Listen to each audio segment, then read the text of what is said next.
Жогорку кеңештин айрым депутаттары Кыргызстандагы акча алмаштыруучу жайларды жабуу керек деген сунуш менен чыгышты. Депутаттар жеке акча алмаштыруучу жайларды улуттук банк тарабынан лицензияланган субъекттеринин катарынан алууну сунушташууда. Ал эми акча алмаштыруу мүмкүнчүлүгүн кайра эле банктарга, насыялык уюмдарга жана микрокредиттик ишканаларга берүүнү демилгелешүүдө. Менин коллегаларым бир нече депутаттар ушул мыйзамды көтөрүп чыгып, демилгелеп, жогорку кеңештин сайтына коомдук талкууга 15 апрелден кийин коюшту.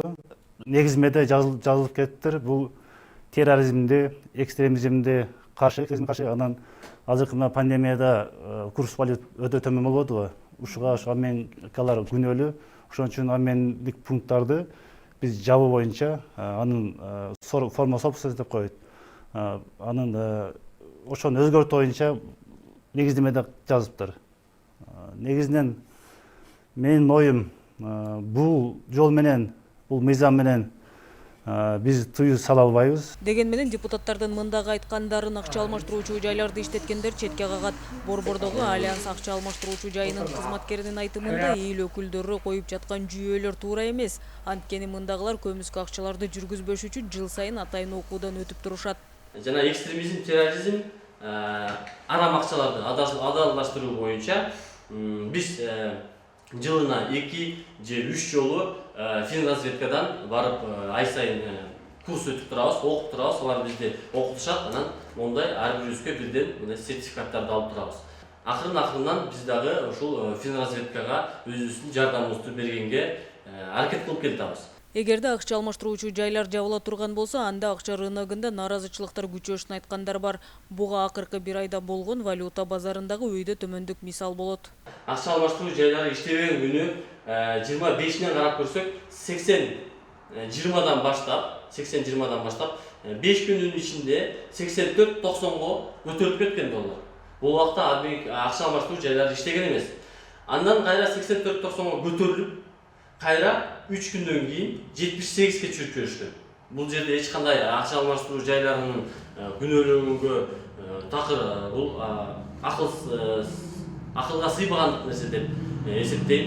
Акча алмаштыруу жайлары иштеп турган кезде 69.85, 69.95те курс ары бери эле эч жака жылган эмес. Бул жерде эч кандай спекуляция да болгон эмес. Обменка иштеп турган учурда улуттук банк тарабынан каттоого алынган 450 акча алмаштыруучу жайы бар. Булар жылына 100 миллиондон ашык каражат менен бюджетке салым кошот. Эгерде эл өкүлдөрүнүн демилгеси ишке ашса, бюджеттин мынча каражаты кайдан толукталат деген суроо жаралат. 450 обменка бар бүгүнкү күндө. Анын орто эсеппен эсептегенде бир обменкада, бир акча алмаштыруу жайына 5 кишиден иштейт деп эсептесек, анда 2250 киши иштейт экен. 2250 киши орто эсеп менен ар бир үй бүлөдө 5 кишиден турган болсо, 10дон 15 миң адамга чейин үй бүлөлөрүн багып, ушул акча алмаштыруу жайлары менен үй бүлөлөрүн багып келет.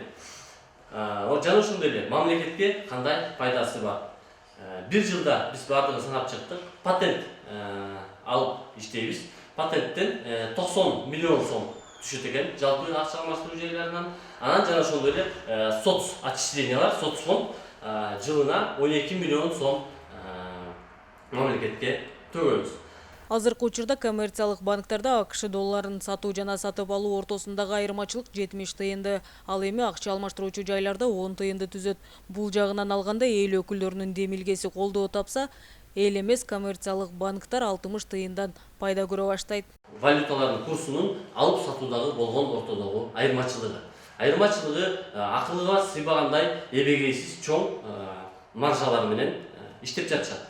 Доллардын курсу акча алмаштыруу жайлары иштеп турганда алып сатуунун ортосундагы айырмасы ашып кетсе 10 тыйынга чыкчу. Бул не деген сөз? Бул 100 доллар алмаштырсаңыз, алып кайра сатсаңыз, бул 10 сомго барабар болот да, 10 сом күйөт. Азыркы учурда ошол банктардын курсун карап көргөндө 70 сомго чыгып кетет. Мындайча айтканда 100 доллар алмаштырсаңыз, ар бир жаран 100 долларга эле 70 сом айырмачылык бар. Евронун курсу такыр эле акылга сыйбаган курстар турушат.